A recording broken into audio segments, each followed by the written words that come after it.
recebendo aqui no nosso estúdio o Renan Barbizan de Campos, que é psicólogo. Tudo bem, Renan? Boa tarde. Tudo bem? Prazer recebê-lo aqui, viu? Obrigado pelo convite.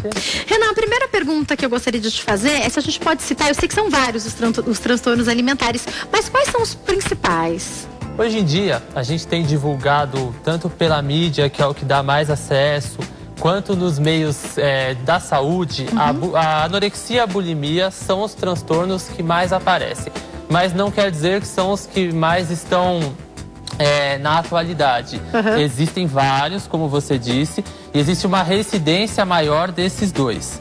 Tanto que o blog indicado onde eu fiz a parceria chamava Despedida de Ana e Mia. Então, Ana ligado à anorexia e Mia à bulimia. Então, esses são os dois transtornos que mais aparecem hoje em dia nas pesquisas.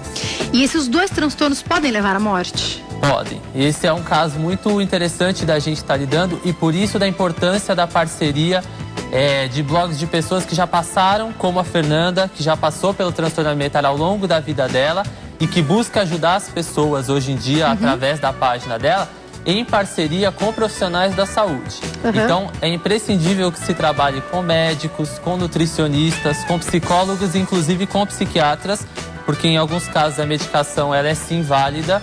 E se a gente não tomar cuidado, não tiver um acompanhamento e tentar levar o nosso corpo à forma ideal pelos nossos métodos, pode sim levar à morte. Qual é a diferença entre a anorexia e a bulimia para os nossos telespectadores que não sabem? A anorexia, ela é muito mais levada à perda de peso simplesmente pela retirada. Então, eu deixo de comer, eu não faço a minha alimentação da forma adequada, não tenho as refeições ao longo do dia como eu deveria.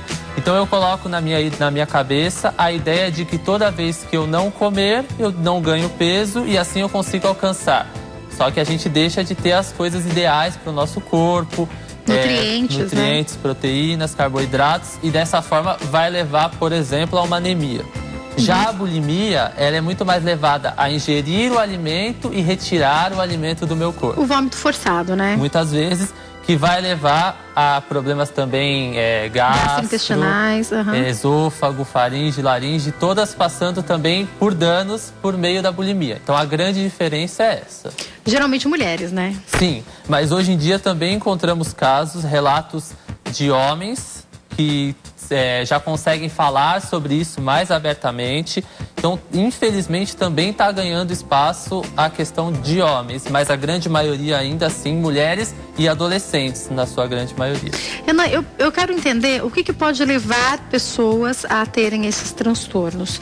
A gente sabe que, seja no Brasil ou até fora dele, a gente vive uma pressão pelo corpo ideal. Mas muitas vezes esse corpo ideal não é mais, hoje em dia, um corpo tão magro. O corpo ideal hoje, que a gente vê nas academias, que a gente vê na televisão, que a gente vê nos filmes, geralmente é um corpo até mais malhado do que um corpo... Como posse, dá um som que vem do altar de Deus pra mim. Sabe que a mídia atinge um público muito maior do que, por exemplo, há 10 anos atrás. Sem dúvida. Hoje em dia a abrangência ela é quase total da população. E isso influencia, por exemplo, a questão da adolescência ser um grande foco, por exemplo, dos transtornos alimentares, entra pelo processo de bullying, que hoje em dia também é muito divulgado, né? Hoje em dia as pessoas sabem o que é o bullying, mas até pouco tempo atrás era um transtorno que era oculto.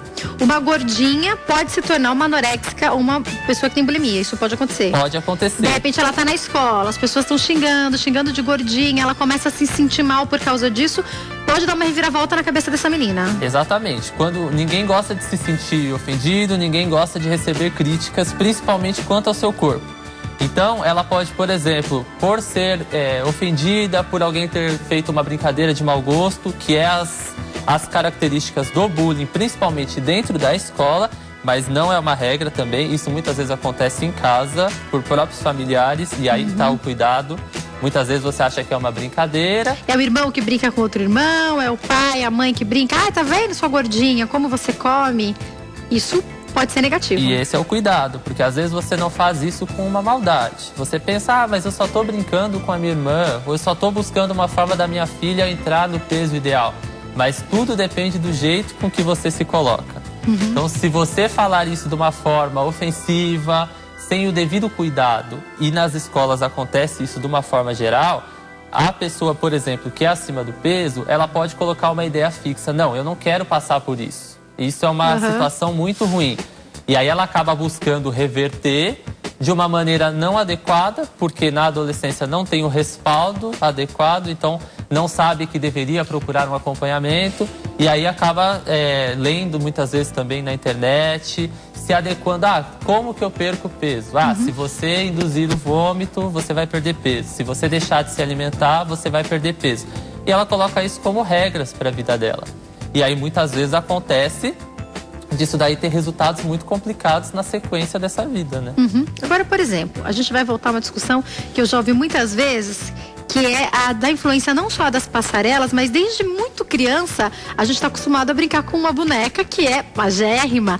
Já vi algumas entrevistas falando que se essa boneca fosse gente, ela seria anoréxica. Enfim, a influência desde criança, por exemplo, da gente brincar com a Barbie, que é uma boneca super magra, ou de assistir nas passarelas roupas que não ficam bem na gente, porque a gente não tem um manequim 36.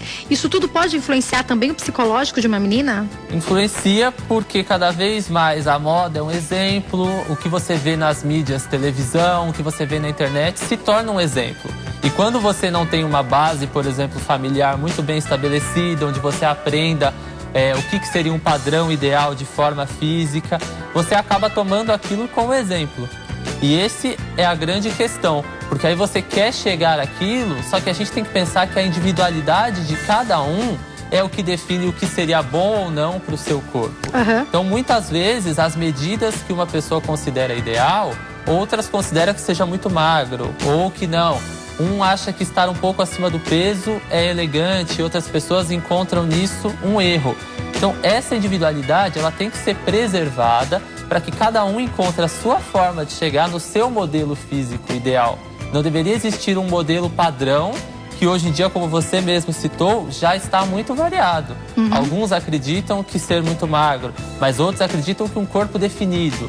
Independente do seu objetivo, ele tem que ser feito com cuidado, de modos não evasivos também a sua saúde física e a sua saúde mental. Renan, quem tem anorexia, não sei se com quem tem bulimia acontece a mesma coisa, vou pedir pra você explicar pra gente, se enxerga gordo, se enxerga uma gordura, porque eu já vi algumas entrevistas de meninas magérrimas que têm anorexia e elas puxam o corpo. Se eu puxar, eu encontro facilmente, mas elas puxam para encontrar uma gordurinha e a gente olha e fala, mas não tem essa gordura que elas estão vendo. A pessoa se vê gorda, é isso? Exato. Na bulimia acontece o mesmo ou não? Acontece. Em ambos os casos, quando você busca perder peso e entra num transtorno alimentar pela falta de métodos, por querer encontrar isso de uma forma muito rápida, sem um planejamento da sua forma de executar essa ação, existe esse problema. Inclusive, a gente encontra em muitos casos, como o da Fernanda, que é a criadora do blog, um post que ela fez que chama Espelho Cego, que é exatamente... Me conta só uma coisa, só pra gente poder entender. A Fernanda, ela é responsável por um blog, ela já teve um desses transtornos, é isso? A Fernanda, na adolescência, ela teve um transtorno alimentar, tanto a anorexia quanto a bulimia, em fases diferentes da adolescência dela. Fez todo o tratamento e aí agora ela está se formando em jornalismo e ela tem como objetivo de vida ajudar as outras pessoas. Então, já que eu passei por isso e consegui me curar um dia após o outro, e essa é uma regra, não existe cura, não existe nada definitivo. É um processo ao longo da vida que você vai ter que se cuidar. Porque a ideia, ela não sai da sua cabeça. Você simplesmente trabalha isso psicologicamente para entender que o corpo ideal não necessariamente é um corpo magérrimo. Então, a Fernanda criou esse blog e agora ela está em busca de parcerias como a minha, como psicóloga, então de médicos, endócrinos, nutricionistas, psiquiatras, para que assim que ela se formar, ela consiga dar continuidade nesse blog, ajudar mais pessoas. E nós temos nessa parceria a ideia de mais para frente desenvolver uma ONG, que na região do ABC Paulista existe muito pouca coisa voltada a ajudar pessoas socialmente. Existem os médicos, os psiquiatras, os psicólogos que lidam com isso, mas o acesso é muito dificultado para a grande maioria das pessoas. Então, conforme as parcerias, os investimentos possam surgir, a ideia dela, a minha e dos outros profissionais que entrem junto conosco na parceria é desenvolver um projeto social para abranger esses transtornos que cada vez mais estão com as pessoas. Isso pode acontecer, por exemplo, em uma região onde a pessoa não é tão bem informada, ela não sabe que tem esse transtorno, a família não sabe o que está acontecendo. Quanto mais tempo ela demorar para procurar ajuda, mais difícil vai ser, não é verdade? Infelizmente, Renan? porque quanto mais tarde, digamos assim, do transtorno você chega ao tratamento, mais dificuldade você vai ter de restabelecer a sua saúde. Agora eu fico com essa dúvida. Geralmente quem tem anorexia não come, e quem tem bulimia come e depois vomita. As duas vão ficando muito magras. Quem tem bulimia também vai emagrecendo muito, vai tirando todos os nutrientes do corpo. A família que percebe, quem percebe se essa pessoa não consegue se enxergar magra? Então, e esse é o grande papel dos pais ou dos responsáveis, principalmente por essa adolescente, que é os grandes casos, mas aí se adequa a todos os outros casos. Até os adultos também. Até os adultos. Os familiares, ou os pais, ou quem convive com aquela pessoa, é quem mais tem chance de colaborar com esse processo terapêutico. Então, primeiro, quem convive mais com a pessoa é quem vai começar a notar algum tipo de diferença no comportamento. Muitas vezes nota que a pessoa está vomitando induzido, nota que a pessoa está ficando muito magra, que começam a aparecer até os ossos. Então, quem notar isso tem a grande responsabilidade, se a pessoa não tem acesso aos meios e acha que aquilo é natural, de encontrar uma forma de estabelecer essa comunicação. A melhor amiga pode ser essa pessoa, né? Com certeza. Mas tudo exige um cuidado, porque depende da forma que você lidar com o assunto, com a pessoa que está sofrendo o transtorno, você vai muito mais colaborar com que ela se retraia, com que ela guarde aquilo mais para si. Ela se fecha. Se ela sentir que é uma cobrança, que é... você só tá falando isso porque você não me entende. Você não tá vendo o que eu tô vendo. Eu não quero... Agora, se você trabalhar, muitas vezes podem trabalhar os pais em conjunto, conversarem antes mesmo, ou então procurarem profissionais. Como que eu converso com a minha filha? Como que eu converso com o meu irmão? E ter uma forma adequada. Então você tem que deixar aquela pessoa à vontade. Mostrar que você tá notando uma diferença, mas trazer que ela busque a sua ajuda. E aí, conforme isso aconteça, aí sim dar encaminhamento, explicar a necessidade de buscar os profissionais adequados. E assim que se inicia um tratamento, seja ele psicológico ou pela nutricionista, esses pais, esses responsáveis, esses familiares são quem mais ajuda, porque é quem acompanha no dia a dia a evolução da paciente, quem incentiva, reforça ela conforme ela for trazendo mudanças, melhoras. Então esse é um processo constante, onde esses familiares são muito importantes. Bom, o trabalho, então, pelo que você já deixou claro pra gente, é multidisciplinar. Então a pessoa não vai ter só o nutricionista, ou não vai ter só o médico, de repente tá precisando já do médico também, de um gastro, enfim. Agora eu quero entender o trabalho do psicólogo, porque deve ser muito complicado. A pessoa não quer aceitar que ela tenha a doença, o transtorno. Ela também não se vê como ela realmente está.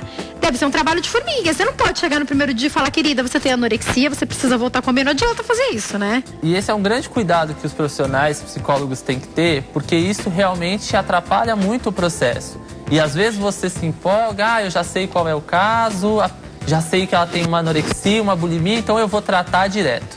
Não existe uma regra. Cada paciente vai se comportar de uma maneira no seu consultório. E no começo você vai encontrar diversas dificuldades, como você mesma citou, da pessoa. Muitas vezes ela vai lá indicada, ela não tá com vontade de estar ali, mas como adolescente ela não resolve o que ela faz ou não, os pais levam forçado.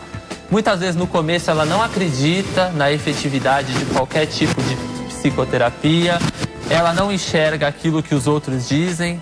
Então meu pai diz que eu tô muito magra, mas para mim eu tô bem, eu consegui atingir o que eu queria, não tenho motivos para mudar isso. Então, o psicólogo ele tem que ter muito cuidado. Você tem que encaminhar em alguns casos, quando você é a primeira pessoa a ser procurada, o primeiro profissional a ser procurado, às vezes você encaminha também para o médico, para o nutricionista, como é que você faz? Isso, a gente tem esse dever também, eticamente falando, como profissional, de não achar que sozinho a gente vai lidar com todos os problemas, porque essa parte, por exemplo, médica, de diferenciar para a pessoa os transtornos, o nutricionista para montar uma nova dieta que vai ser adequada a ganhar novamente peso, a ganhar os nutrientes, as proteínas que a pessoa precisa. Já perdeu? Nós não entendemos disso. Por mais que a gente conheça da área, é uma parte que cabe ao profissional daquela área específica. Mas olha, sabe o que eu fico imaginando? Essa menina com anorexia ou com bulimia. Aí, se encaminhou, enfim, ela tá lá nutricionista, a nutricionista vai começar uma dieta nova para ela ganhar peso. Aí sobra pro psicólogo trabalhar a cabeça dela para ela voltar a comer, porque é um trabalho totalmente multidisciplinar, né? Deve ser um trabalho bem complicado, né? Sim, por isso da importância do trabalho ser conjunto. Então, você tem que, se for possível, estar em contato até com se esses comunicar, outros profissionais, né? Sem dúvida. É importante. Claro que muitas vezes você não consegue ter reuniões entre os profissionais para tratar somente daquele caso. Mas é importante você ter os contatos desse nutricionista, ter os contatos, por exemplo, do médico gastro que está lidando, e você fazer um telefonema ao longo daquela semana. Olha, como que você está notando a evolução desse paciente? Passar as suas partes também.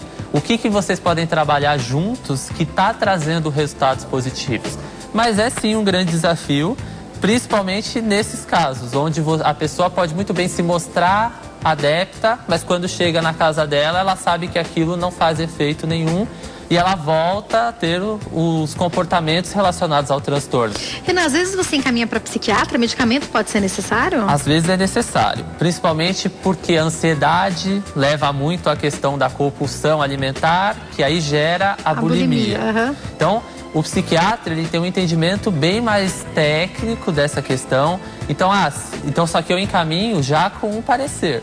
Então, olha, a paciente foi encaminhada a mim ou veio até mim, ansiedade, questões ligadas à família. Você já capta tudo isso, já vê que talvez precise de um medicamento. Não adianta você mandar simplesmente com um F tanto, uma questão mais técnica de DSM, de CID, porque aí o psiquiatra ele não vai ter parâmetros adequados e muitas vezes ele vai dar uma medicação que não tem o efeito desejado.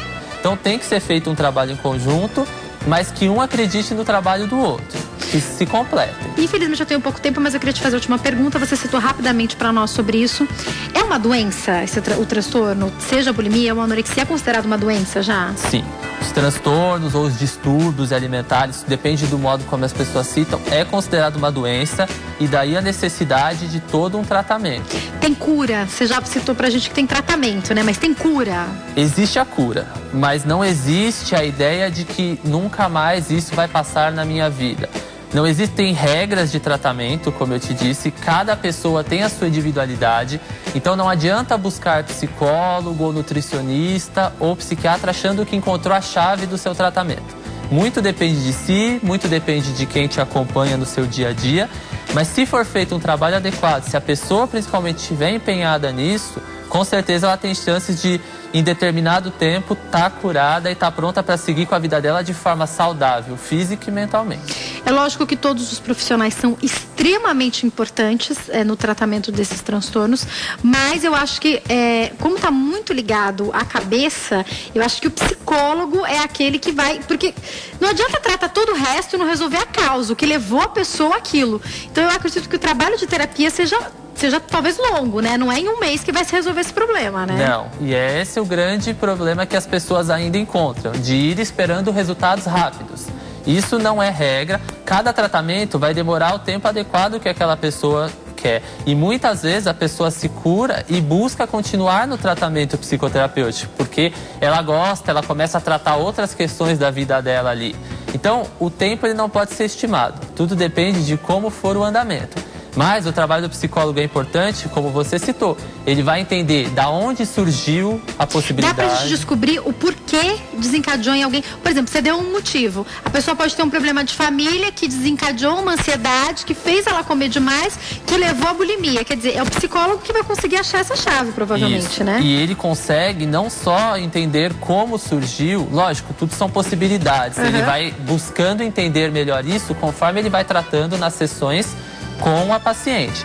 Mas ele consegue entender da onde surgiu e o que hoje em dia, quais são as ações hoje em dia que caracterizam esse transtorno. Qual o gatilho, né? E quais as consequências que mantém. Porque muitas vezes, se aquilo está acontecendo, e aí é uma área da psicologia comportamental, que é a linha que eu sigo de tratamento, que a gente fala da tríplice contingência. Então é o antes, a resposta, que é o presente, é o agora, e o depois, que é a consequência, que muitas vezes é uma consequência positiva, que são os elogios. Ah, como você tá magra, como você tá bonita. Você se olha no espelho e se vê bem, você olha na balança, você vê que você tá gostando. Então, além de entender aquilo que desencadeou, você tem que entender o que mantém, para trabalhar aquilo que mantém, não reforçando mais a pessoa. Geralmente trabalha a autoestima dela, ela não vai precisar desses elogios, por exemplo. Com autoestima, autoaceitação, o entender o modelo de corpo de forma mais saudável, mais interessante para a pessoa, com a individualidade dela, ela vai estar reforçada de forma a não precisar que os outros digam que tudo está bem. Infelizmente eu tenho que encerrar, mas eu vou deixar os telefones para quem quiser entrar em contato, 983365894 e 48049675. Tem também o e-mail que é psicologia, .renan, é isso? @gmail.com. E quem quiser pode procurar o blog que você falou também. Isso, o blog Despedida, Diana e Mia. Tem a página do blog, tem página do Facebook também. Aí tem os contatos meus, da Fernanda, toda a nossa parceria. Pode encontrar mais informações lá. Volte um dia com a Fernanda aqui, viu? Estão convidados. Tá ótimo. Muito obrigada, Obrigado, Renan. Uma viu? ótima tarde. Obrigado.